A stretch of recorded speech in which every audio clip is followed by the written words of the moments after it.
Looking to transform your family game nights? At Perfectly Picked Games, we specialize in family games that bring everyone closer. Our games aren't just fun. Kids and teens will learn how to take turns, develop basic strategy skills, and understand the thrill of winning and grace of losing. With our exclusive gift of games, you can give months of gaming excitement to your family. Choose a 3-month or 6-month gift, and we'll deliver hand-picked family games to your doorstep every month. And here's the best part. Right now, you can use the promo code GOLDENMOJO and receive 20% off your selected plan. Don't miss out on this exclusive offer. Use promo code GOLDENMOJO and save 20% today at Perfectly Picked Games.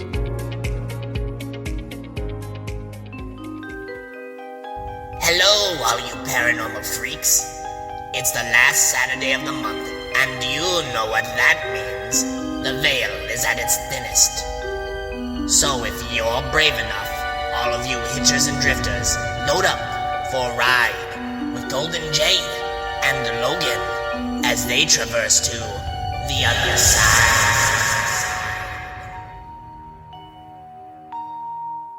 Hello, all of my paranormal freaks out there. It is I, Golden J, and I'm hanging out with his co-host and future ghost, Just Logan. And welcome to the other side. What up? What's going on, man? A whole lot. Yeah, I listened to podcasts all week. I listened to Golden 80s. I listened to United States of Paranormal, and all of it was you talking about how you're so glad to be done with October, and yet we still have to record this shit a night before Halloween. It's like, we ain't done yet. Listen, man, just so everybody knows, because I came out with one episode where I'm like, I'm so fucking done with October. It's only because it is so busy, because we are trying to get so much done in the spooky month, and everybody wants to do spooky, and I'm okay with that. It just makes me so busy, and you're the same way, because you do a lot of spooky stuff. You know, you're doing this shit with me, plus you're doing your own Brochizo stuff, and you're not even done yet until the day. I'll be doing it well in past midnight. So, but the listeners absolutely are used to that, because since our first October, at the end of every October, I'm like, fuck this shit. Right. I'm so done. I start off so optimistic, and then by the end of it, I'm just like, please, fucking stop. Yeah, it's like you hit November and it's just like you pulled the parking brake and the car is getting a skid and you're trying to figure out if you're gonna correct it. And I mean, like, our first 2 years of Chusop was like fucking crazy Halloween shit, and then also brewery events, right, and stuff, and it's just like, good lord. It's funny because in retail, November is the nightmare month, but us, we knock it out the month before. Right. Get it out the way. Just thank God for November afterwards. Just bask in the fucking glory. Nobody's like, oh, we need to get special Thanksgiving pods going. Nobody really gives a fuck about that. No. And I've said this multiple times. I believe that Halloween is becoming more popular than Christmas. I mean, it just seems that way. Everybody's loving it. It is funner because you get to dress up and do shit, and you just get to see like spooky stuff and horror shows on TV and all that, and then like Christmas is, stressful. Yeah. I say that as I'm bitching about being like fucking taxed during October, but Christmas is stressful. But it's all the family events and all the presents, and it's the financial stress of Christmas. Luckily for us, pretty much ours is just Christmas Day, and then I don't have to go anywhere else. So we end up at Chico's house and stay the night Christmas Eve, and then we're up first thing in the morning. Everybody's there, and that's it. Unfortunately, again this year for me, the Chiefs are playing on Christmas Day. So, but I think they have the later game.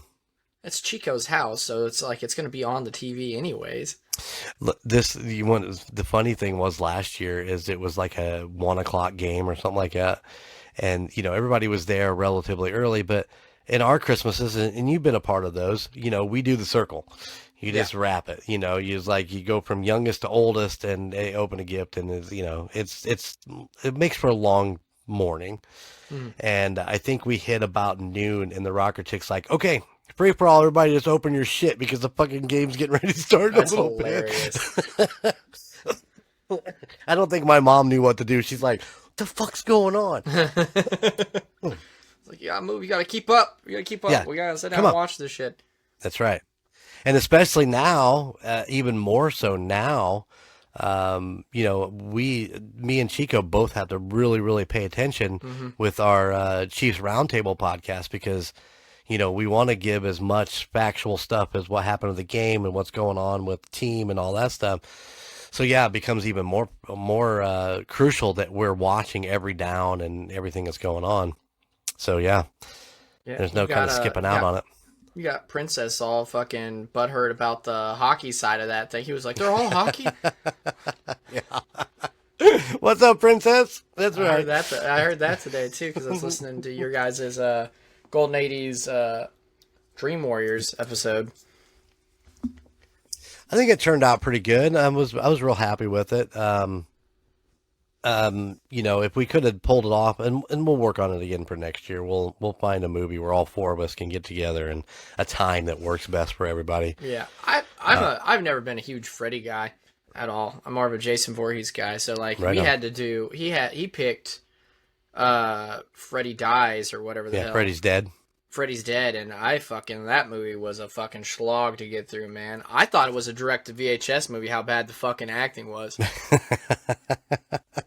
You know, and it's so funny because Robert Englund is such a huge superstar, and yeah, you would think that they would have put better people around him. But you know, once again, I like Patricia Arquette. I mean, I thought that she did fine. You know, even in her later stuff, I thought she was great. You know, The Medium and some of the other things she did. Yeah, she's great in that. Yeah. But this one was not the specifically the teenagers they put in this one were all just fucking. There was not a shining star there. And the worst part is like at this point, like they're trying to end the franchise. So like Freddy's makeup is horrible.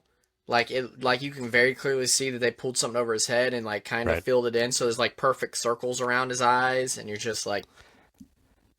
Yeah, they're just the shortcuts are not really what you want to see in your legends of horror. You know, yeah, you don't want to see it. Yeah. But yeah, it was fun to do Dream Warriors. We got next week my friend Floyd come into the studio. I mean, I grew up with him. He was the only black kid in an all-white school. But it's fair. Northern Indiana, it's not uncommon. Right. It wasn't when I was in school. But he is. I need to get him on a pod with you. I need the two of you just to hammer it out because you both are so quick. It's so quick at shit, and I think I'm it always would just down to meet new people. Oh, you'd like this guy. You'd like this guy, but. We do Aerosmith's Pump, and then of course he did such a great job. We kept him around, and we got on with the princess himself, King Mendez, and we did a tribute to Ace Frehley, which we veered off so much in this fucking podcast. We can go in a lot of different directions, and we always end up coming back. But we did Frehley's Comet, which if you haven't listened to that album, is fucking amazing. So. 1980 something. I need to do a deep dive into Kiss and Ace's individual work and everything because like I've never been a huge Kiss person, but that's because I've never put forth the energy to do it. Right. The Kiss stuff that I soaked up as a kid and a teenager are like the generic like comic book store soak ups. You see the action figures on the shelf collecting dust because the people that want them already got them when they came out back in the day. Right. You always see the comic books in the bins, you know, so like that's the stuff I soaked up, the merchandise, which is, you know, the lifeblood of fucking Gene Simmons. Oh yeah, absolutely. Say what you want about the man, but merchandising mastermind, so. Oh, I mean, yeah, he's a constant businessman. He knows, I mean, but if you ever watched his show Family Jewels, you see it. And you know, they walk you through it, and it's like idea after idea after idea. That's after why, like, idea. I liked it. Like, he totally copped that shit off Ozzy and the Osbournes. Well, I mean, everybody did, because Osbournes changed reality TV as a whole. Oh, agreed. But, like, the difference between watching Ozzy on the Osbournes and Gene on the Family Jewels is, like, Ozzy's so Ozzy and so out of it. Like, he is unaware that, like, really, that anything is... He's normal. Yeah. Like, he's not sitting there, like, talking business or dressed nice or looking like this. Ozzy's just sitting there fucking yelling at the fucking controller or fucking doing weird shit with the animals. Right. You know, everybody else is aware, but Ozzy's just Ozzy. Yeah, they basically you basically had the Osbournes as an unscripted reality show that just followed them around.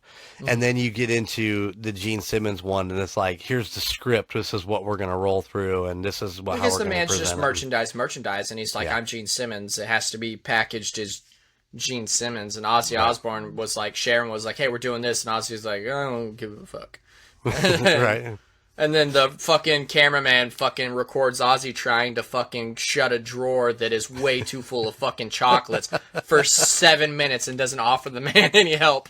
Right. Ozzy's just like, please, fucking close. I'm all right, no,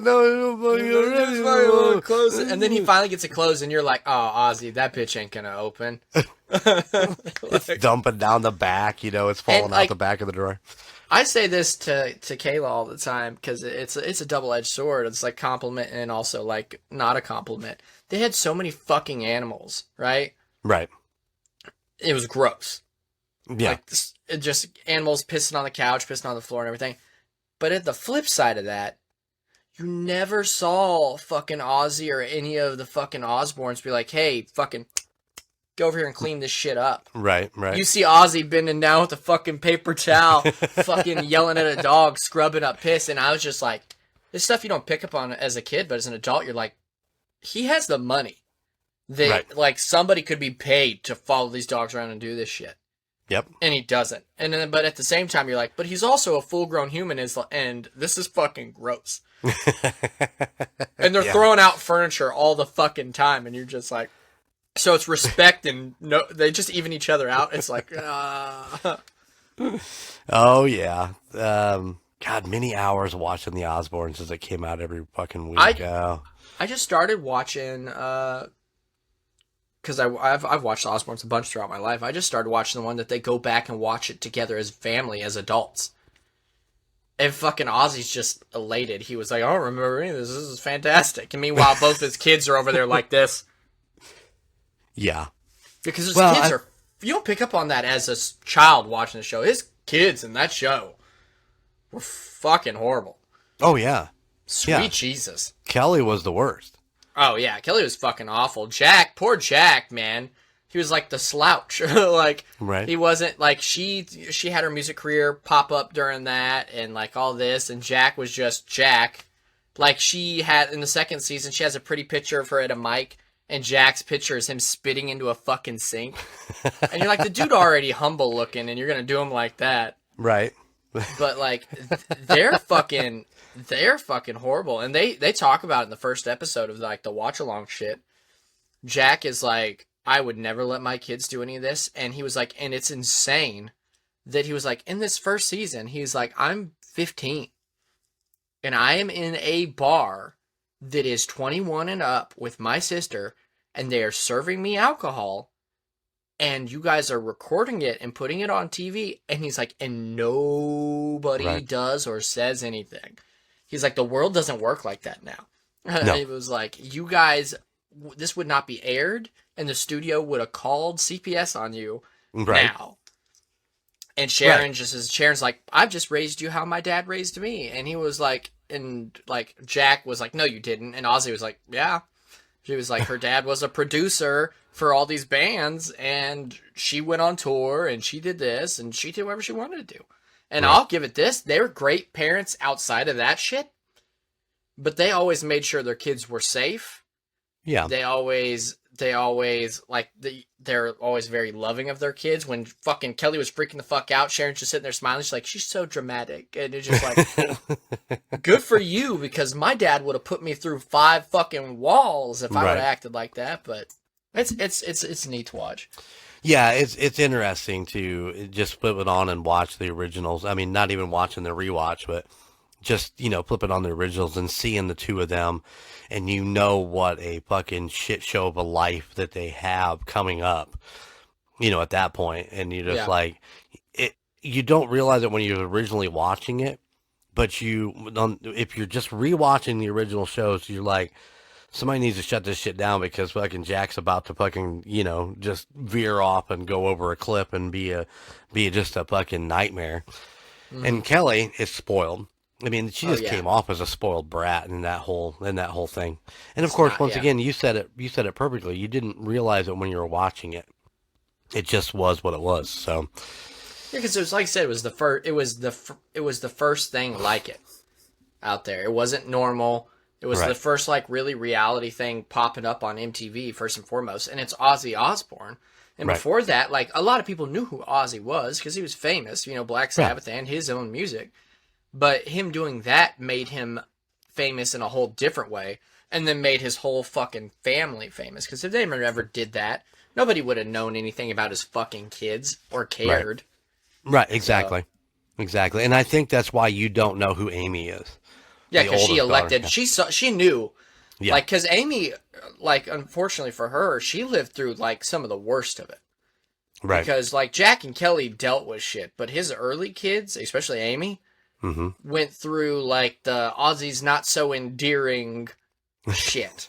Like being locked up because he tried to fucking murder Sharon because he was fucking high as fuck and all this. And, like, Jack and Kelly caught some shit that was probably rough, too. That's known, but, like, she caught the worst of it, and when they're like, we're doing a show, and she was like, fucking, I'm not. She was like, why the fuck would we want to air this shit? So, yeah, exactly. Good times. It's fantastic. Yeah. But yeah, we had a lot going on tonight. You're gonna get some long recordings. Of course, I did help help J-Dub last night as she record with the Unexplained Archives. God, I hope I had that right. If I don't, I'm sorry. It's fine. Your lips are hidden behind a mic, like, so. I know. I can just edit it in. Just cut it and fucking edit it. Which, if you know, the one of the hosts of that is part of the Ghost Files family. Oh, nice. She was the documentary after J-Dub's the Arkansas haunting, and so she has her own podcast now with her friend. Once again, it might be her daughter, but I think it's just her friend. But we're going to find out more coming up on TUSOP when they're going to come on in a couple weeks and be a part of United States Paranormal. We'll get Jamie's story. We'll talk about their podcast and all that stuff. And I make sure I have the name exactly 100% right when we get into that. But super cool girls. I talked to them a little bit before we started recording. I just hung out, let them do their thing, and then I talked to them a little bit afterwards and kind of get things set up for the next round of recordings. So, we're looking forward to that. It's going to be fun. Good stuff to look forward to. We edited Murd Nerds yet? No, I'm sorry. I have not. No. Man, to be 100% honest, vacation kind of screwed me up a little bit. Yeah, I thought I was far enough ahead, and I thought I had plenty of content. And then when I got back, I was like looking. I mean, when I got back, I'm like, wait a minute, where's my Route 66 for this Saturday? And this is Thursday, and I'm like, I'm pretty sure I edited that because I recorded it, and I had to dig through and find it, and I'm like, fuck, I need to get this thing posted.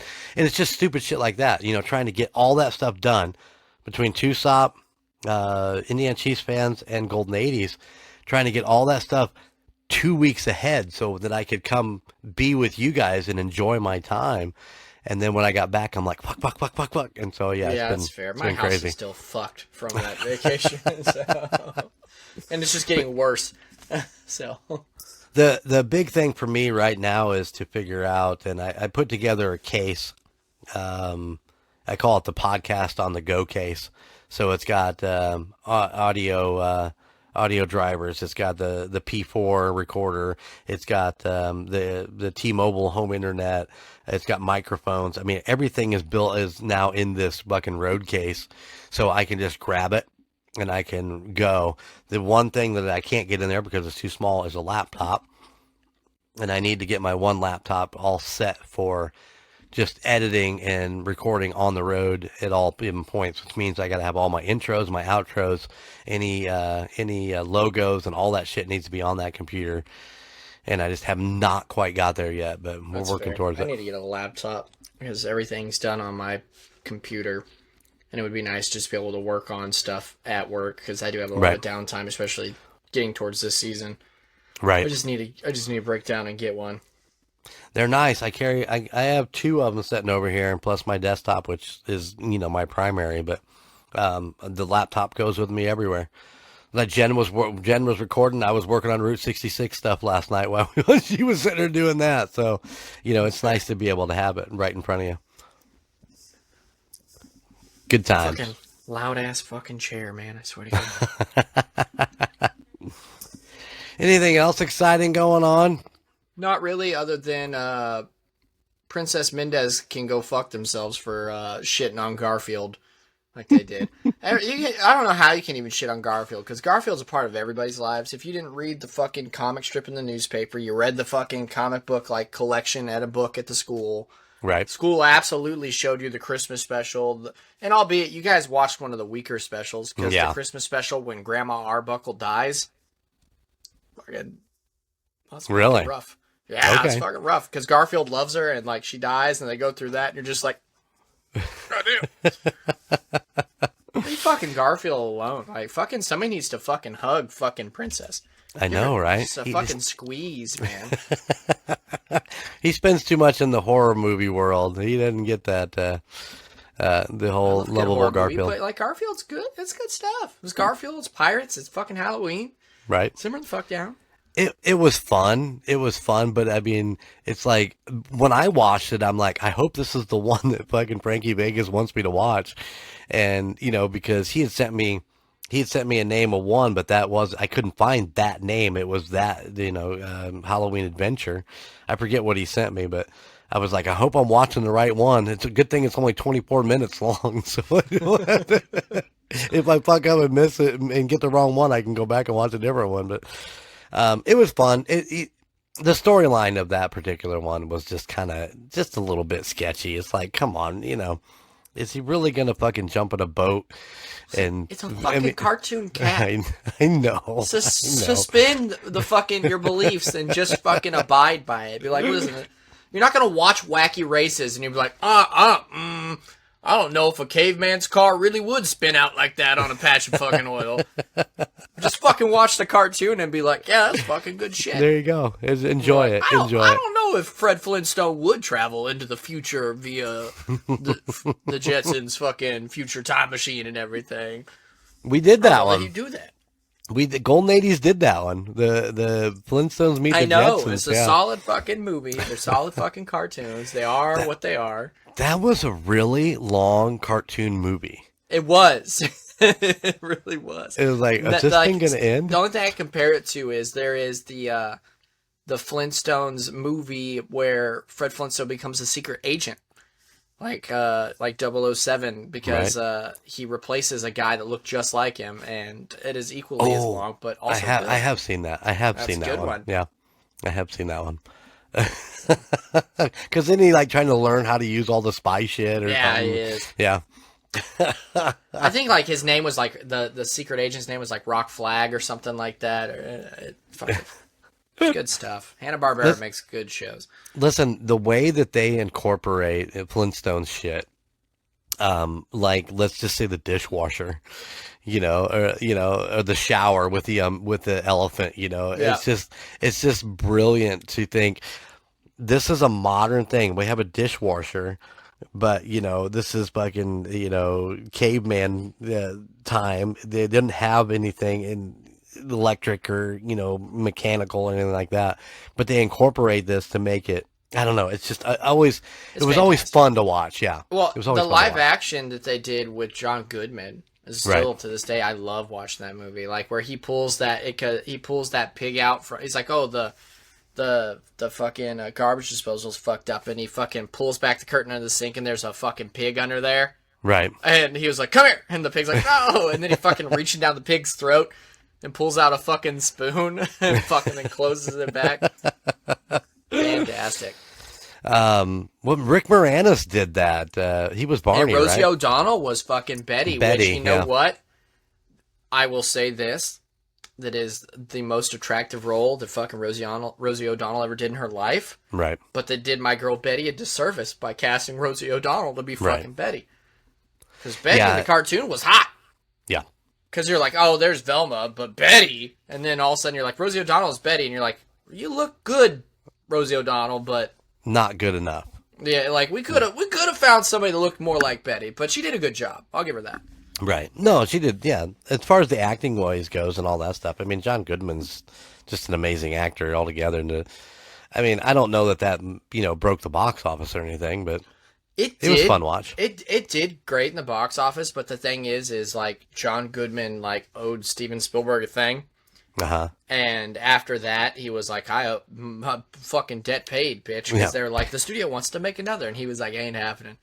Yeah, because they did a second Flintstone movies with one of the bald ain't ones. A single motherfucker that was in the original one played the character again. They had the chick from, I can't remember her name. The chick from Third Rock from the Sun played Velma. Okay. So Velma was like, Wilma. And Wilma was like 2 feet taller. Right.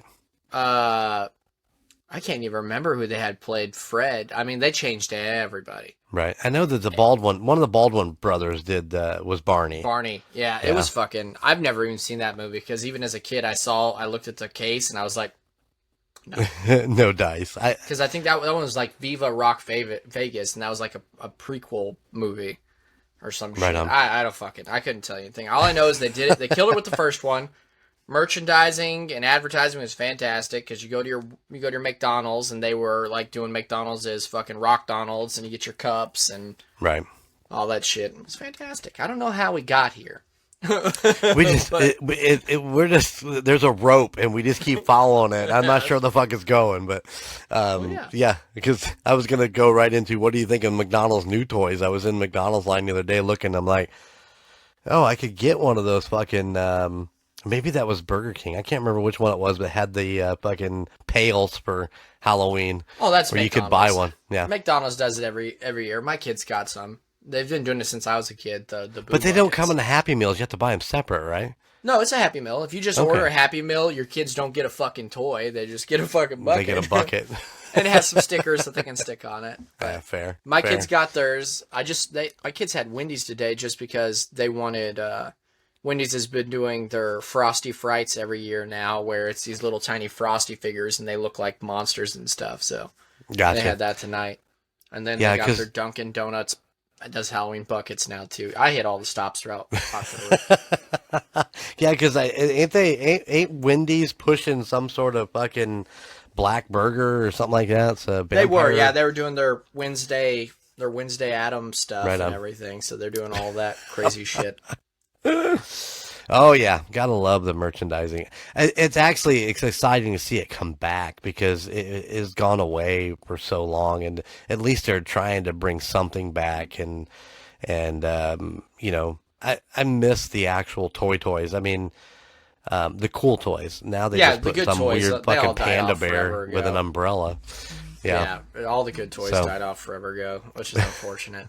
I've got, in my kitchen, I have hanging the Burger King poster that they hung up in Burger King when they were doing the Pokemon toys where they had a shit ton. And my kids fucking love looking at that poster, and they're like, does Burger King still have this? I was like, absolutely not. They're like, why are our Burger King toys not that cool? And I was like, I don't know what to tell you. Yeah. They just gave up. Yeah, I was walking I was walking down you talk about a poster. I was walking down the back stairs of the hospital. Years ago, my office was back there next to the dock. You walked through and you were in my office area. And now it's just turned into the stairway. They fucking cut it out and whatever. But I was looking at the wall as I was walking down the stairs. I was like, this used to be my wall. And on this wall, I had I had an NHL poster. It had all the teams on it when I was a big Avalanche fan and watching the Avs. And I got to thinking, it's like, what the fuck did I do with that poster? I have no idea where that thing's at. I have a massive box of posters in my closet. Stashed away. Yeah, and like, there's the ones that like are fucked because I use tape, and then there's the ones that have holes because I use tacks, and then there's the ones that I had got older and framed, and they're just like roll, just evolution of fucking fucked posters. Well, I had an NHL one and I had an NFL one, and the NFL one was before they did the complete swap because the Seattle Seahawks used to be in the AFC West with the Kansas City Chiefs, and now they're an NFC team. But this poster was still when the Seahawks were with the Chiefs in the AFC, and that's one I probably wouldn't mind finding to see how good a shape it is. But it was taped to a concrete wall for a lot of years. Yeah, so for a long fucking time. I doubt that it's in very good shape, but I rolled it up somewhere. I miss all that old stuff. I miss going to a gas station and be able to put 50 cents in a fucking crank machine and get out a little tiny ceramic mug that has your fucking NHL team or NFL team on it that you like. Well, yeah, it's a crapshoot because they're all in there, and you're like, oh, fuck, I hope I get this. And then you get it, and you're like, oh, shit. I think it was last year. It was in the Pizza King right there on Old 30s. You come into town, and they had one of those sticker. You put 50 cents in and you get a sticker. Yeah, you get that cardboard slab that comes out that you open. Exactly. And I put it in there and open it up, and this is after they changed it. But there was a fucking Washington Redskins fucking sticker in this thing, and I'm like, these guys don't even exist anymore. This logo's gone. Yeah, it's gone. Like, fucking that's fold that back up. Yeah, fold that up and put it away for later. But I remember as a kid going to the gas station in Etna Green and fucking always fucking cranking. I wasn't even a football person, but like the logos were cool. Right. And I always there was in the thing, they would always display a few, and there was always the Chiefs one. I was like, I get the Chiefs ones. They're like, I know what the Chiefs are. And then two times in a row, I got the fucking Vikings. And Gordon was fucking a huge fucking Vikings fan. And just remember as a kid just coming up to him disgruntled, like, here, take this. So, like, wasted my money. And he's like, got these goddamn he's like, oh, cool. And he was just stoked.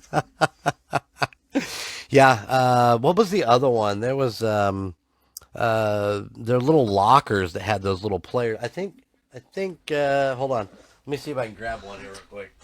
I don't have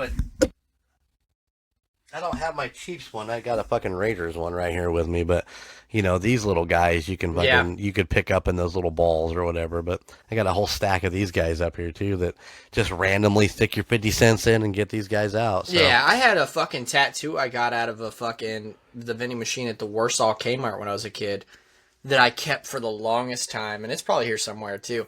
But as a kid, I was like, oh, this tattoo's cool. I'm going to get this when I'm a grown-up. And it was just like a generic fucking dragon on a surfboard. I was like, this is the best thing ever. Oh, actually, at your wedding, you guys had some temporary tattoos out there.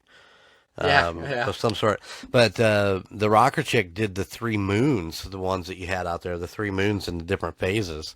And it just looked so fucking cool down her arm. So we took a picture of it.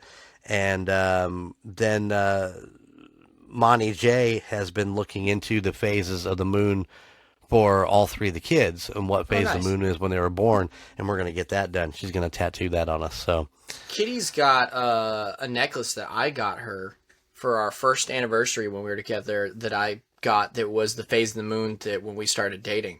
Oh, yeah. That she wears. But like those tattoos at the fucking wedding was a neat and cute concept.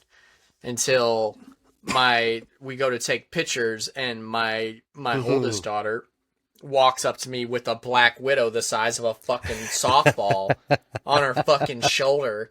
And I'm like, what the fuck is that? And she was like, listen, it will keep all the love bugs away. And I was like, solid logic. I was like, but just wait until your fucking mother sees this. And you're in your pretty white dress with your giant ass black widow on your fucking shoulder. It's going to be in your wedding photos forever. Yeah. Sound logic, though. I don't know that it worked, but you know. It's so funny that you call them love bugs, because that's very rarely when I was down there did I hear them called love bugs. Well, because that's the real name that they say on the news and stuff. Now everybody there will say fuck bugs. Yeah, exactly. Yeah. Because what is love if not like the fucking E-rated version of fuck? So. Oh man, those motherfuckers were everywhere. I was pretty satisfied though that they didn't really come out during the wedding. The wedding, yeah. They fucking chilled out the day of the wedding pretty good. So I'll take it. Yeah, and they were still out there, but nowhere near as bad as they were the whole week up to it.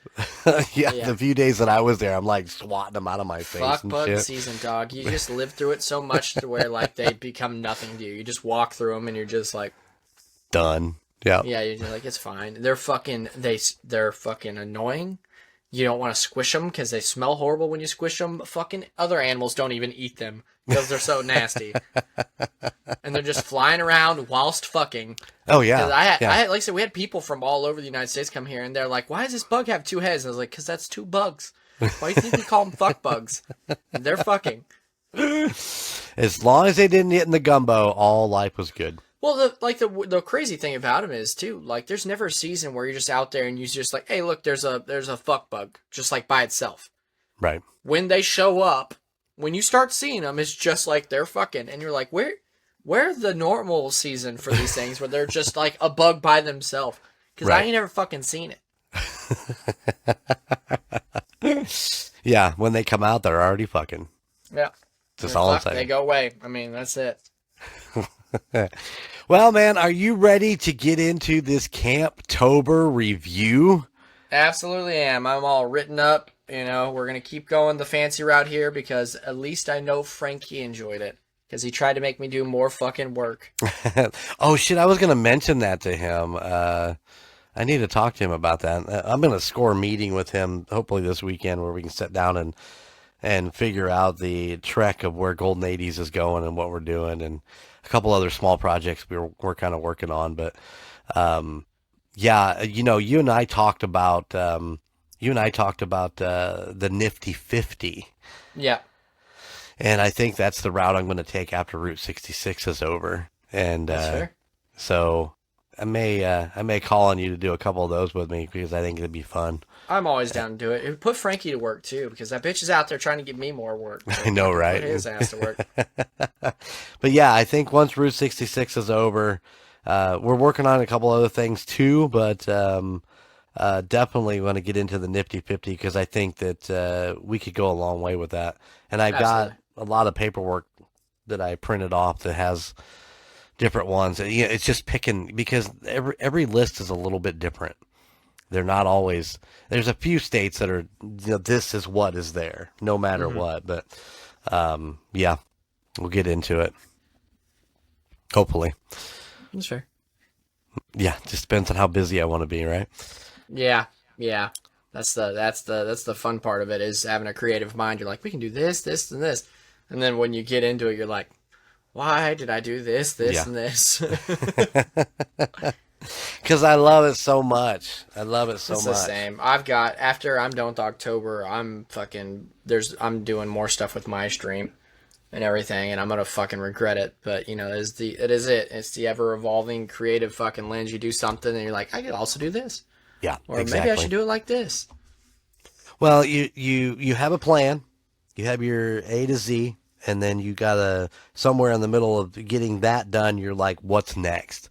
And if you're not planning for what's next, then when you finish it, you're kind of standing there with your dick in your hand, and you're like, "Fuck, I missed an opportunity," or now we're just kind of screwed. So, yeah, got to be thinking ahead. People with normal brains are like, what that existence is like. You know, the people they're like, I'll go home, I'll watch TV, and I'll go to sleep, and I'm like, I imagine it's a peaceful existence.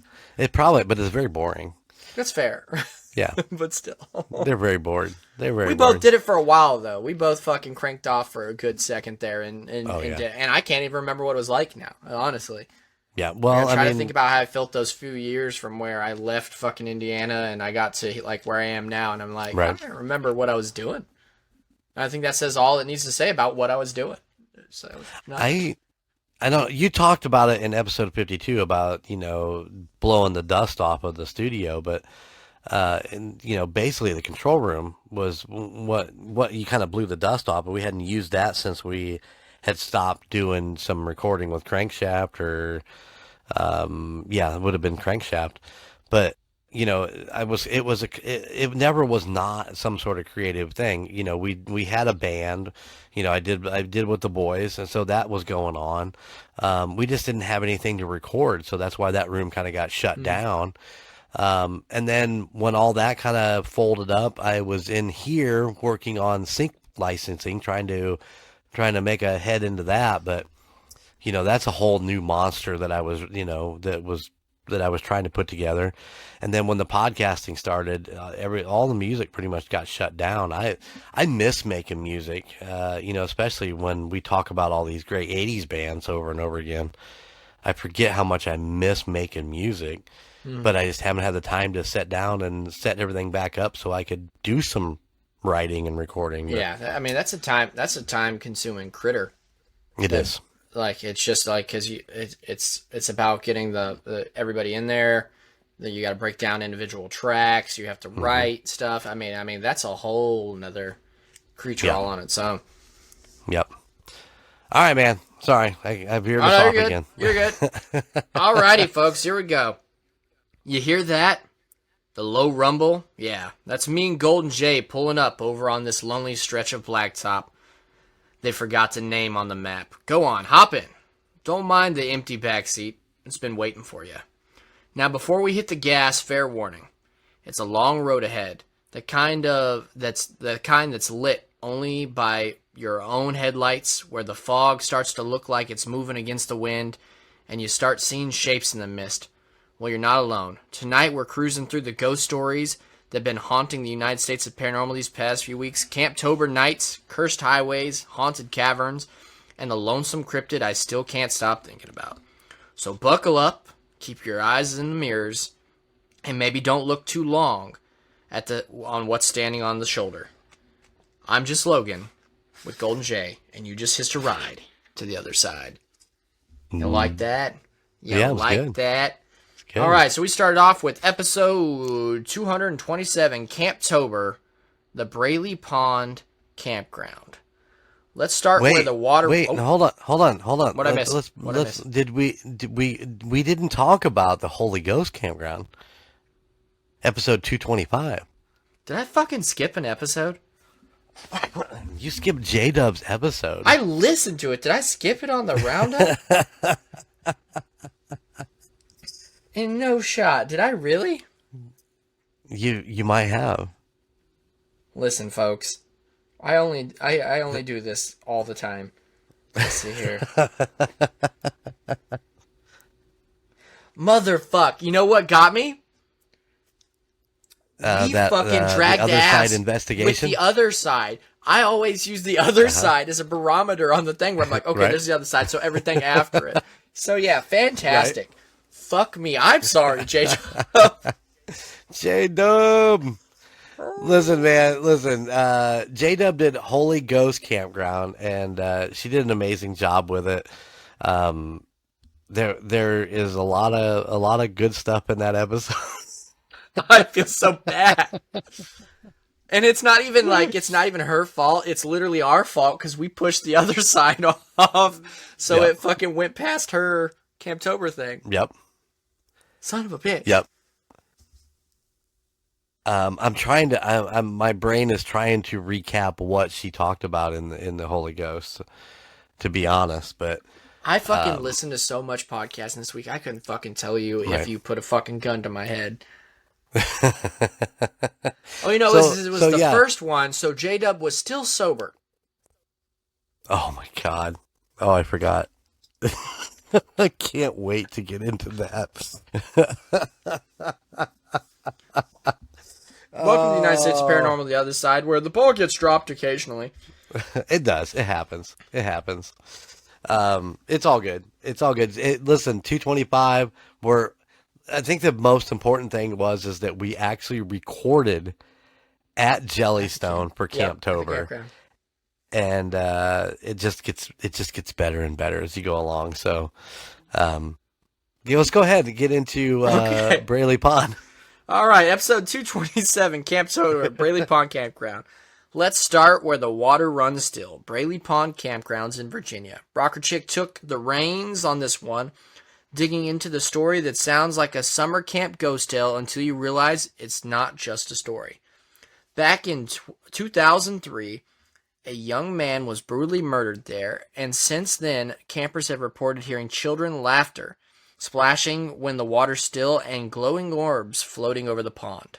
The team dove into all the local accounts and theories, residual hauntings, intelligent spirits, maybe just good old-fashioned fear-playing tricks. For me, what hit hardest was the human side. It's easy to joke about ghosts, but Braley Pond's haunting feels personal, like tragedy echoing through the water.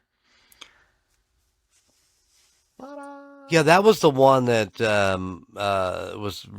It's the one where the gang fucking the kid did not want to go with them, and didn't end up having a choice, and then just never came back. That was pretty fucking rough.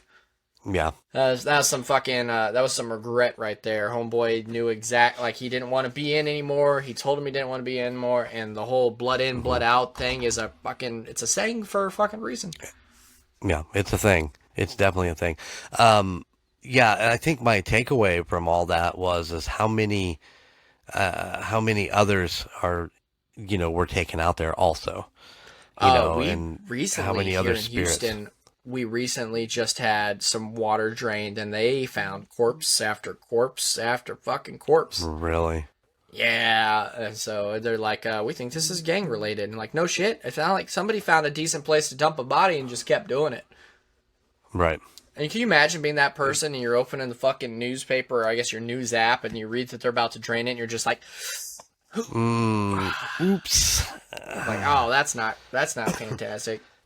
I hope that Mother Nature took away any extra fingerprints that were I over figure. that shit. Like, you're just hoping. You're like, when was the last time I dumped a body out there? Yeah. Oh my god. I think we'll be all right. 2022? I think we'll be okay. Well, all right. Yeah, we should be fine. As long as they don't drain the other body water where we put the murder weapons, it's fine. We'll be okay. Right, exactly. Oh, yeah. Oh, my. That brings up some old murder nerd stuff right there in my head. Oh, yeah. But yeah, folks, that's technically the second episode recorded at Jellystone. So the ladies are starting to feel it at this point. Yeah. They're starting to feel it. They're getting a little gigglier. You know that the drinks are flowing when the rocker chick starts speaking out of turn. Yeah.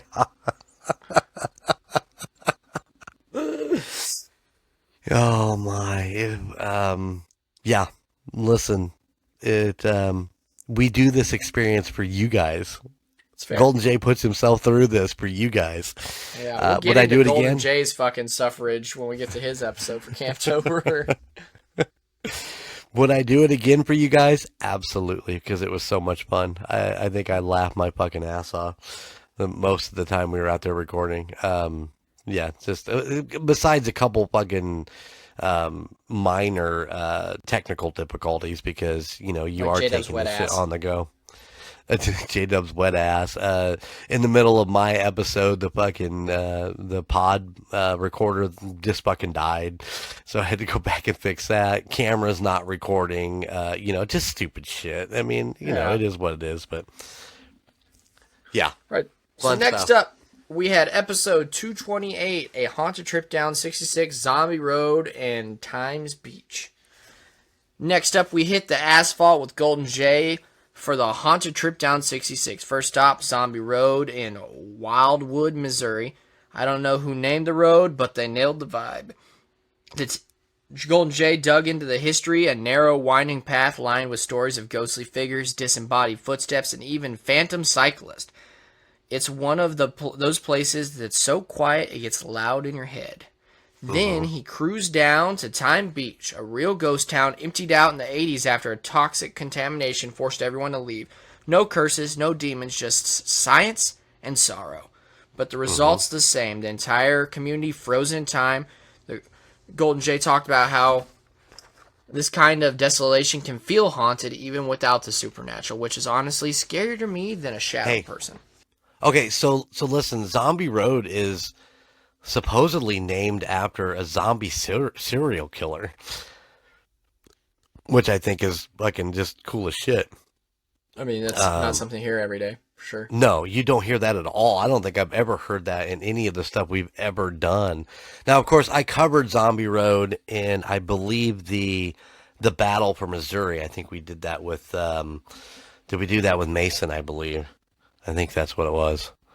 Yeah, I think so. I think you're right. And, you know, but I got the cool thing with this is that this round I found a bunch of Reddit personal experiences, and that always makes it even better when you get people talking about their experiences out there in Zombie Road. So I loved it. And then of course, also great album name. I mean, yeah, exactly. And then of course, Times Beach. I wanted to put these ghost towns in there because they are significant to the fact that Route 66 was closed when it closed up, so to speak. You know, when they put the new bypass around all of it, and you just get these towns that were promising and then just fucking died off.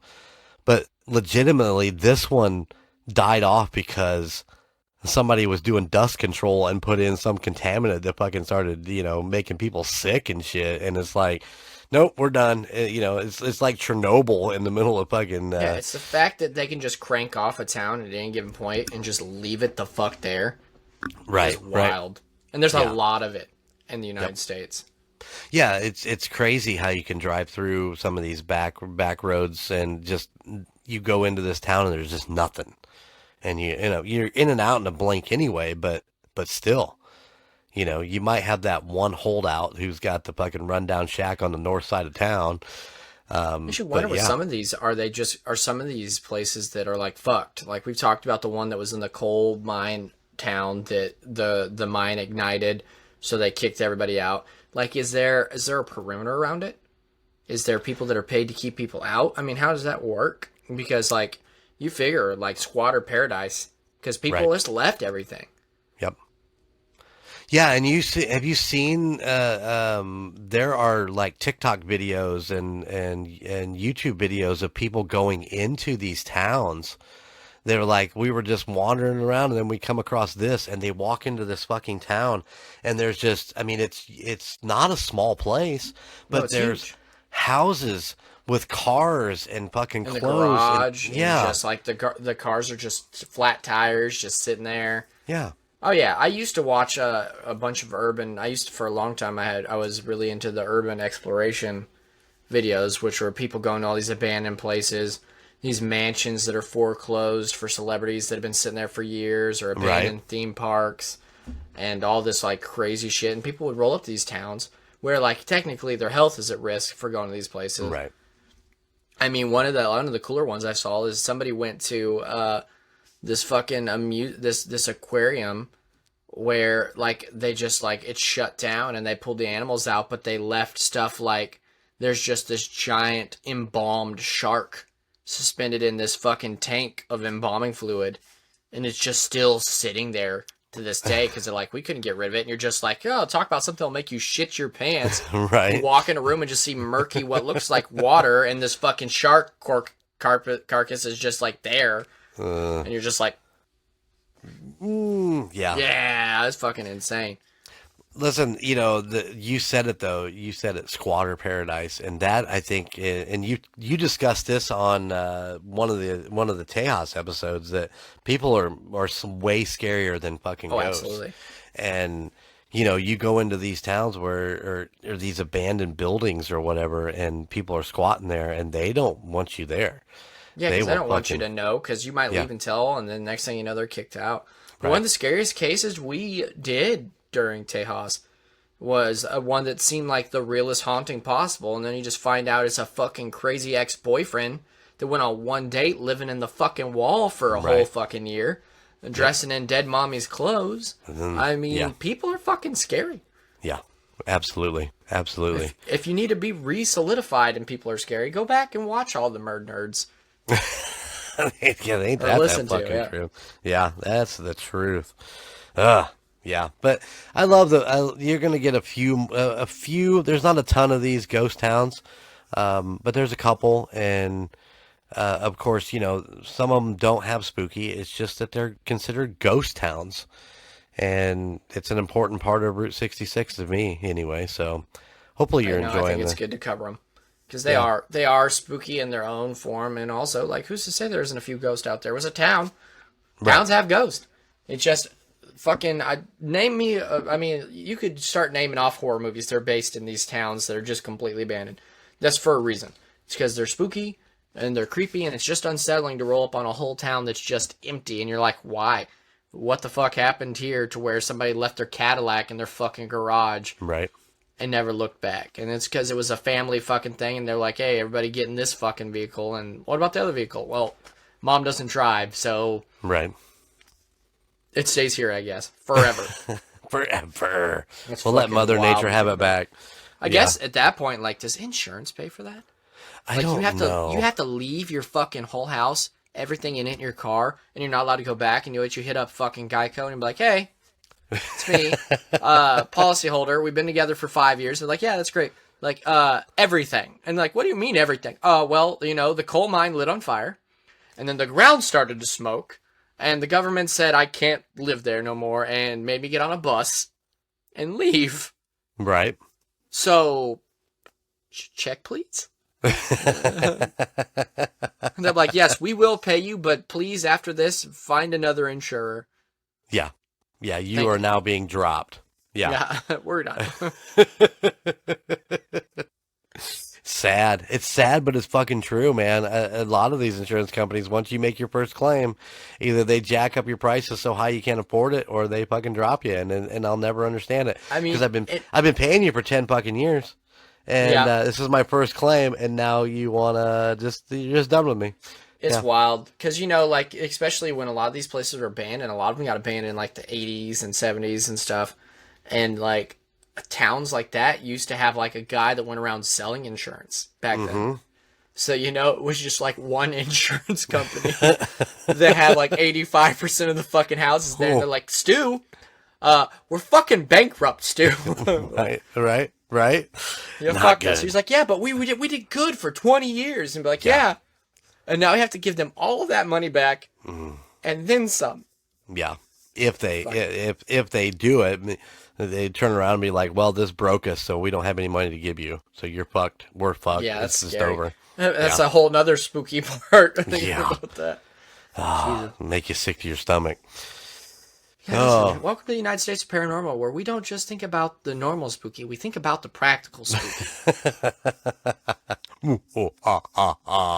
The real scary shit. Is my insurance going to pay out? That ought to be just a whole episode all on its own. Fuck. All right, we got you 3 cases of where insurance just fucking went tits up. Like, oh no, his dental wasn't covered? Like, it wasn't. How much was his deductible? $2,000. He laid there in the middle of surgery and realized his insurance won't cover it. Yeah, sir, we're going to have to leave these kidney stones in there. It's just, you just don't have the right kind of coverage, so. Yeah, thanks for letting me know now, fucker. All right, so next up, episode 229, Camptober on, is it Bannack? I called it Bannack, so. Bannack State Park. We headed out to Montana for this one, or at least our research did, for Bannack State Park. Golden Jay covered this one too, walking us through the history of the full-on Wild West ghost town. This town was booming during the gold rush, saloons, shootouts, hangings, all the classic frontier chaos, and now it's empty. Buildings filled with echoes, people report seeing apparitions in the old hotel, hearing piano music, when there's no one inside and feeling sudden drops in temperature like someone's brushing past them. What I loved in this episode was how the team looked at the I spelled this word and I fucking butchered it. The psychology of ghost towns, the theory that the collective energy of ambition, greed, and death just kind of sticks to the land, that kind of haunting you don't need an EMF meter to feel. That goes back to ghost towns that we just talked about. I mean, albeit a Western ghost town, it's got to be fucking riddled with fucking, like you guys talked about, just energy, because like hopes, dreams, some were met, some were shattered. Mm-hmm. Absolutely a shit ton of fucking murder and God knows what else. Right. And that just land just soaks it up, and then it just like, this isn't like a coal mine going on fire. This is, oh, the gold dried up, or there never was gold, so everybody just, or the railroad didn't come through here like it was supposed to, and everybody just gets up and fucks bails off. Yep. So I wanted to ask you if you, once you started this episode, as we get into the opening 15 minutes, what did you think of where the girls were? Oh, they were schnookered. Listen, people like to give Just Logan shit because most of the time he gets podcast drunk. Like, people in my community know, like, after I get off a good podcast, like, I'll hop in a Discord and everybody's like, he's podcast drunk, isn't he? And I was like, it's fine. Especially, like, the big ones, you know, like when me, you, Frankie, and fucking Princess get in one together, I know I'm going to leave hammered because it goes on for so fucking long that, like, and I casually drink. Like, tonight I only had one beer, which is just because I fucking didn't preload my station here. But, like, people like to give me shit about it, but let me tell you, I'm professional drunk, all right? Those two were some literal giddy schoolgirls sitting there giggling and snorting as soon as it starts up. Just fucking any fucking... you would have thought it was an old Tejas episode, because anytime there's a fucking chink in the armor, there's somebody just fucking poking. Listen, man, when I was editing that, I'm like, okay, what are we keeping in? What are we taking out? And I was sitting there editing, and I'm fucking literally about to fall out of my fucking chair because I'm laughing so hard at J-Dub just snorting and not being able to stop. Fucking Ozzy, he has to be right there on top of the bar at the campground, and just knocking shit over and fucking just doing his thing. Oh yeah, you can hear empties hitting the ground because Ozzy's fucking walking across the bar. But yeah, I mean, you know, if we ever take shit for banter and whatever, that's going to be one of those things. Is like, I tuned it in and they're all fucking drunk. What the fuck? But yeah, that's what happens when you sit there for like 6 hours and record podcasts, you know, with nothing but just drinks flowing. Yeah, and recording back to back to back, you tend to get loopy anyways. Yep. But on top of that, you add alcohol to it and you're just... I could only think, like, when we did Tejas, we always did a studio that I had to drive to, so I never got a drink. Right. Ever. I could not even fathom what a Tejas episode would be like if I was drinking. It would have been interesting, that's for sure. To say the fucking least, so... but yeah, you know, it was an old West town that the state bought up, which made it now a state park, you know, and that's where, you know, it's like you got to work the camping aspect into it, and that's where that turns around, is that they came through and said, we'll just buy it and be done with it, and we'll turn it into a state park and offer camping, and people are seeing things out there while they're camping and shit, and you know, that's what it's all about. So that's what Camptober is all about right there. It's true. So next up, we have episode 231, Camptober, Parlingua. All right, this one I can speak on personally. Parlingua was my episode, and man, the research got under my skin and charged up to dive into the swamp lore. We were looking into the remote spot with layers of strange reports, a shadowy behemoth that seems to move between the trees, people going missing. No big-name ghost tours, no polished legends, just raw local fear that inspired a country song that I sing far too often. What made it creepier was how little info there actually is. You start finding old newspaper mentions, half-remembered folklore, and it's like the place doesn't want the truth to be found. During the episode, I said it felt like the woods themselves were alive, not haunted, just aware. And that still feels true. South Toledo Bend isn't the kind of place where legends whisper. It's the kind of place where the lore listens. I loved getting into a case, and we talked about in that episode. I have deep love for the Parlingua. It's the legend I grew up with. So it was nice getting to dig deeper into it, other than like the goofy ass jokes I have with my friends about Bob Saget and everything, and find out more. I hope everybody enjoyed it out there. It's been a while. Like I said, it's been 2 Octobers before this one since I've done a case. So right, yeah, I did, and I'm glad you brought this. And once again, the tie-in is it's South Toledo Bend State Park, which is where all this action is going on. And it's a fishing hole. It's a camping area. People go out there to forget, to break away from the everyday. And then, you got to stay away from that mossy ass tree or whatever. But, things are coming out of the water after them.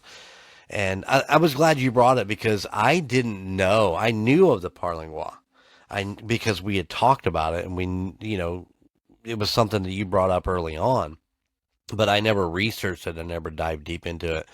So it was nice to get the full story. And of course, we did listen to the song during that episode. You and me listened to it, and I cut out the us dancing, but but the song is really cool. It's old school. It's it's a story tell, and we miss that sometimes in new music now. Absolutely. But it was. I'm glad that you got your chops dirty again, because it was definitely time to get you back in. I mean, you're here with me once a month to review, and we talk about all that. But you're as busy as I am with the stream stuff and stuff like that. So to get it kind of dialed in to get you back in is always rough. So it was nice to get you back in for a story and the old school style, Tejas style. I love the spooky stuff, but I've always leaned towards, you look back at Tejas and look at the amount of like who covered cryptids, and I guarantee you I come up the top for the boys. Right. Because I like a good cryptid. Right. Nothing like a local legend. Like ghosts are one thing and everything, but like cryptids are so very different from each other. Like so a lot of hauntings are very similar, but like you go to state from state and everybody has their Bigfoot. Mm-hmm. Everybody has their fucking chupacabra. Right. But like when you get into the weird ones like fucking Busco, and like we got a big fucking turtle, and you go over here and they're like, we've got fucking weird magic gnomes that fucking steal your wife's panties. And you're just like, okay. Yeah. How about it? Tell me more about the panty stealing gnomes. What do they do with them? Like, let me know. Yeah. Yeah, you say Busco, and that's only about an hour away from me right now. This giant exactly. And that turtle. Whole town builds their whole town is built on that turtle. So absolutely. I mean, that's cool shit. I love that. Yeah. When the town gets so invested in something that may or may not be real, and to where it just becomes real for all of them. They're like, oh, it's out there. Big fucking turtle's out there. I don't know if you dig into the lore of that. I mean, they've drained that thing and they can't find it. And, the thing's supposed to be the size of, a Volkswagen Beetle or something shit like that. But we're going to dig into that in that Nifty 50. That's going to be one that we're going to jump on and dig into. So I'm excited. I'm excited. Cherry Busco. The Busco. I mean, I love doing a case like that. Spectre Moose, man. Love me fucking obscene, goofy shit. I'm like a ghost moose terrorizing people. Right. Good stuff. Who'd have thunk? I know, right? Half man, half alligator, even. That's fair. I feel like that's less obscene than a fucking ghost moose, though. Well, that's true. That's true. All right, so next up we had episode 232, a haunted trip down 66, the Merrimack Caverns and Walnut Street Inn. Mm-hmm. So we hopped back onto Route 66 for another trip down the haunted highway. We went to Merrimack and the Walnut Street Inn. Merrimack. I call it Merrimack, yeah. Merrimack. Got the tourist trap vibe during the day, but once you hear stories about the voices echoing through the dark tunnels and the shadows appearing where no light should reach, it stops being a family field trip and starts sounding like a descent into madness.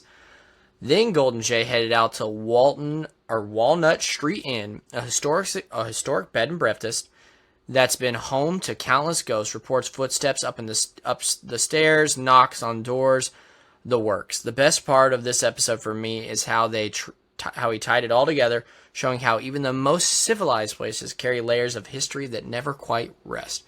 Talk about fucking ghost and bed and breakfast, man. That's fucking printing money these days. You get a nice looking Victorian place where somebody died and you're just like, fucking buy it, rent it out. Right. That's Makes sense, doesn't it? Oh, yeah. I mean, think about, you guys talked about it on the Chiller Filler, Waverly. Think about they bought this huge chunk of real estate that nobody was going to do shit with because it's this massive fucking building. Mm-hmm. And now they rent it out for $1,000 a piece for like you and a crew to go out. I mean, that's the deposit. That's a deposit. Okay, that's a deposit. Yeah, I mean, from my understanding, Spooky fucking sells, which is ironic because also Spooky is poor people problems, but also rich people's benefits. So yeah, I don't know. Yeah, all I know is that I was talking to Brian about it, and he's like, January 1st, you need to get on the phone, start calling them, and take whatever they have available, and they want $1,000 deposit on spec. And I get it because everybody wants to go there. Yeah, which is fair because it's haunted as fuck. But like at the same time, if the deposit is $1,000, what the fuck is the rest of it? Right.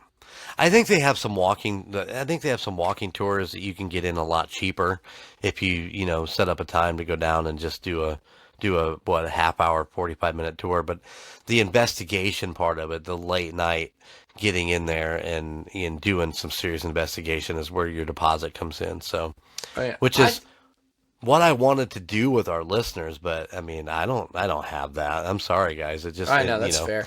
If you're spending that kind of money for a deposit, like in no slide towards the people running the Waverly or anything, fucking take that money and fucking go out to fucking Vegas and go into fucking Zach Bagans' fucking museum. Right. Because, like, I fucking have friends, my sister's friends, went out there, and her husband is like a little fucking skeptic bitch. Like, he shits on everything. They went out to that fucking museum, and he fucking left that museum fucking shook. Really? It changed his whole outlook. He was like, the basement, like, they have a lot of warnings about going into, like, the deep basement where they got, like, all the fucked shit. Right. And the dude was like, he pulled me aside and he's like, man, you know how I am? And I was like, yeah. And he was like, I got in that basement and he's like, I didn't want to be there.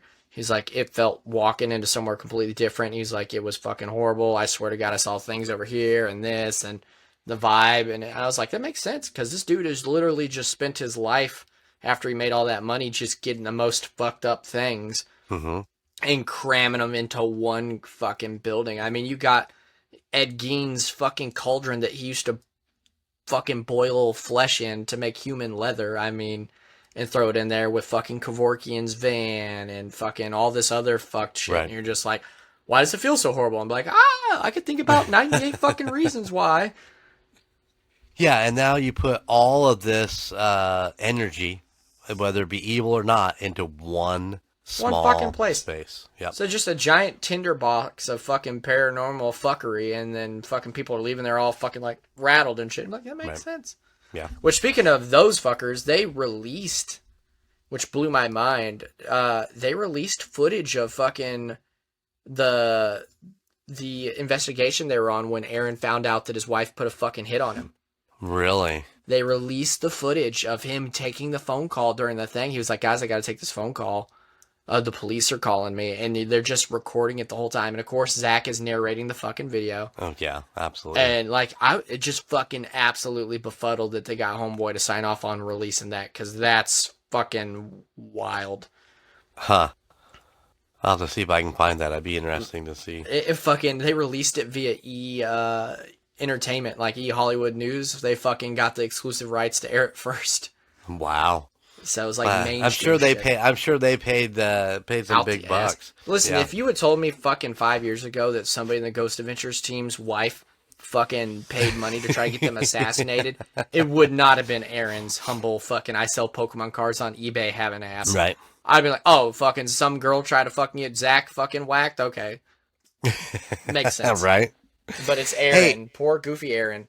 Yeah, and you got to feel for him. I know he's had a hard time dealing with all this, but Yeah, I is he back investigating now, or is he I just think they're laying back low? at it, but like you got to pay bills, so like Yeah, absolutely.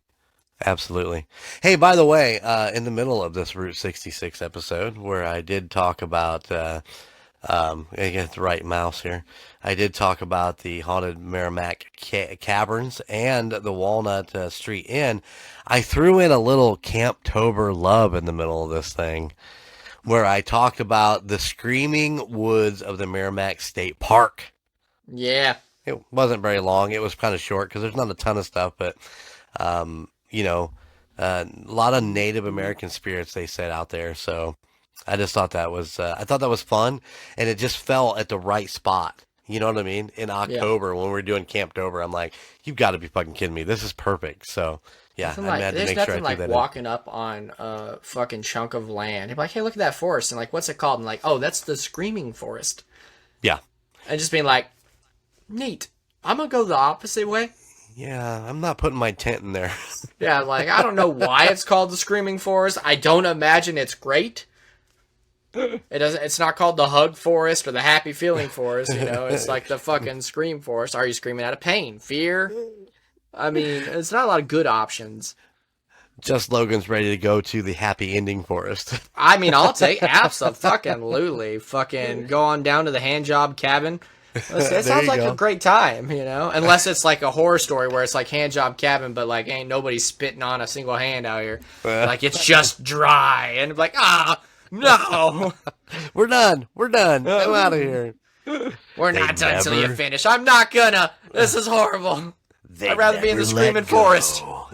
Give it time. It will be the Screaming Forest. Maybe that's why they call it the Screaming Forest. See, exactly. All the more reason not to fucking go in there. Spit on it or nothing. Oh, gosh. Oh, shit. So next up, we had episode 233, the Camptober Chiller Filler. Finally, we get to the Chiller Filler, the perfect wrap-up for Camptober. This one was more of a free form. The team revisited their favorite stories, compared notes. I just lost my headset. Hold on one second here. Okay. Back on. There we go. All right. Fair enough. Their favorite stories, compared notes, shared what freaked them out the most, and revisited the why am I forgetting what they're called all of a sudden? All of the recordings from the prison, with some of them being debunked and some of them having no answers. It's part reflection, part therapy session, and part comedy show, because let's be real, the only thing keeping Golden Jay from losing it after a long October month is laughing about it all in a chiller filler. I love me a good chiller filler. This one, when we talked about it, we talked about doing Camptober, and I started doing the math on how many Wednesdays were in October. And I'm like, well, shit, if the four of us do a story, that still leaves me one. What am I going to do? And, we filled different versions of, an empty slot in October. And I'm like, a few. Yeah. For sure. I thought a chiller filler would be perfect. We hadn't really done one in a while. And I'm like, well, what do we talk about? And I'm like, you know what? I got all this evidence from the Kosciuszko County Jail that I want to share. And of course, we did name J-Dub's Jeep in this episode too. Greta. Yeah. Which just funny because the first time I called her Greta, I believe her exact words were "fuck off, Logan." Yeah, and that's exactly what they were. But she's excited to have it called Greta, and we're going to try and get a nice little Greta Jeep merch thing going. So nice. We'll have to. The two of us will need to sit down and figure out what J-Dub's vision is going to be, and get a hold of Esteban and get that going. So, yeah, I think I have a couple ideas, so we'll see what comes up. But nice. But yeah, the evidence was so much fun to go back. I mean, I'm just thrilled of the things that I found. Just going through it, and I'm like, what is that? And to play it back for the girls, and then me like, we have no idea what that is, or well, I'm pretty sure that was a rocker chick that said this, which is why I did it. I mean, Exactly. I heard something. Let's debunk it. Like, if you know what that is, then let me know. And we had 14 clips altogether.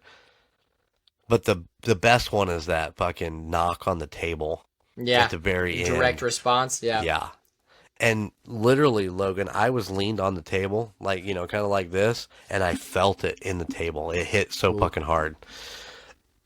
It was amazing. It's nothing like a good investigation. I tell you what, my mom literally once a week now is sending me fucking something. Like the other day, she was sitting down and she was just in the bar and she's got the one that does the little stick people. Yep, the SLS. Yeah, and so she's got that out, and it's over there in the corner, looks like it's sitting in the fucking little rocking chair, and I'm like, oh, all right. That next to the guitars? Yeah. Yeah. So, listen, she's loving it. She called me, what is this? Is Thursday. It must have been Tuesday night. Yeah, I think it was Tuesday night. She called, and we were talking about different things. Of course, Lloyd Hall. We continue to talk about that. But she's got the K2 up there. She's got her multimeter up there. And, these things are spiking on her as we're sitting here talking. And she's like, it's really bumped up since I opened this phone call up. And I'm like, oh, well, that's cool, So she's having a blast, finding things and learning things. And I think this... we talk about creative and what's next, and that drive, and I think she's got that drive she wants to go investigate more and more and more. So you may be seeing me a little bit more as I come down to help her investigate some of these places if I can get it worked out. And so we'll see what we can do. Get some more film, get some more audio evidence and stuff like that. All for it. It'll be fun. That was it, folks. I mean, that was our month. It's not as loaded as September, where we had 9 fucking episodes to tear through, but it was still solid content. Another October of being just swamped. Right. Almost over. Tomorrow is Halloween for us, so you guys will be getting this a day after Halloween. Yes, November 1st. So just assume that Logan is hungover and regretting life, folks. Everybody, if you got his number, give him a call. Yell at the phone. Yeah. Let's not do that. He's not going to answer. He'll just look like that fucker. No. Yeah, no. Not doing it. Yeah, I'm glad it's over. It was a lot of fun. I'm always a fan of recording out at Jellystone. There's just a different vibe. It's just a different thing than being in the studio and every other Wednesday when we record, being out there, it's a little more open. You get a couple drinks in you. You don't have to worry about driving somewhere because we have space right there that we can live in. And it's just been fun. And please, listeners, go to UnitedStatesParanormal.com. Get yourself some Camptober merchandise. You can also find, there's Dolltober. A couple of the Dolltober pieces are back up. The Vamptober pieces are back up. And Clowntober. I don't know that I brought the Clowntober stuff up. I need to go back in and double check that because I still need to do a little work. But all that stuff will be up until the end of the year, till January 1st. So I know that it's not like I got a deadline, but that better order it before Saturday because I'm taking it off Saturday. I'm not doing that since it did get out so late. Yeah. But don't just set on it. Just get out there, get yourself some orders. Does great work. Yep. And this Camptober one is very, very detailed, and you have some old friends coming back to visit for this one. Yeah, one of which is kind of a new imagination of Camptober, which I love. I love him coming out of that campfire. I think it's amazing. Dope. And so go check it out. You can get it at UnitedStatesParanormal.com. And remember, everything you purchase goes back into the podcast. This doesn't go in Golden Jay's pocket or the Rocker Chicks Vacation Fund. It goes back into the podcast so we can continue to bring you more and more cool content and cool artwork and, so on and so forth. So please go check it out. Get yourself something ordered, can cooler, koozie, t-shirts, sweatshirts, tons of merch on there. So go check it out. Absolutely, folks. And just like that, we burned through another tank of gas and a few ghost stories. And you know what they all have in common? Whether it's a poisoned town, an abandoned mine, a dark pond, or a forgotten campground, it's always about what lingers. Memory, energy, regret. Looks like the road's starting to smooth out from here. All you hitchers and drifters, lights are popping up in the horizon and the fog is thinning, and that's your stop up ahead. Go on, I'll slow down just enough so you can hop out. Don't worry, I'll make sure you're back at a familiar ground, or at least it kind of looks familiar. Before you shut that door, though, remember what we passed out there tonight. The ponds that whisper, the ghost towns that breathe, the highways that don't like to be forgotten. The kind of places that stick to you like bugs on a windshield. If you catch yourself hearing tires on the gravel when you're alone, or seeing headlights that never quite catch up, well, maybe that's just me and Golden Jay, still out here somewhere, chasing the next story, out here on the other side. Remember to keep your eyes on the road, your hands steady, and your mind open, because the night's long, and the ride really never ends. Catch you next time. Keep it spooky. Generic fucking catchphrase. Night, princess. Bye. Thank you for listening to the United States of Paranormal podcast. Check us out at theunitedstatesofparanormal.com, where you can find our Spotlight of the Month, Fan of the Month, and all of our amazing merchandise. Or you can find us on social media at Facebook at the United States of Paranormal, Instagram at the United States of Paranormal, and YouTube at the United States of Paranormal 1795. And don't forget, we are now on Patreon. Just go to patreon.com/2sop. Please check out the other podcasts in the Golden Mojo Entertainment Network of podcasts. Golden 80s, Indiana Chiefs Fans, Gridiron Kings, Murd Nerds, The Nostalgia Tug, Real Terror, and the Puck Yeah podcast. But you can still find Golden Image Podcast, A Quart of Books and Booze, and The Call Guys, wherever you stream your favorite podcasts.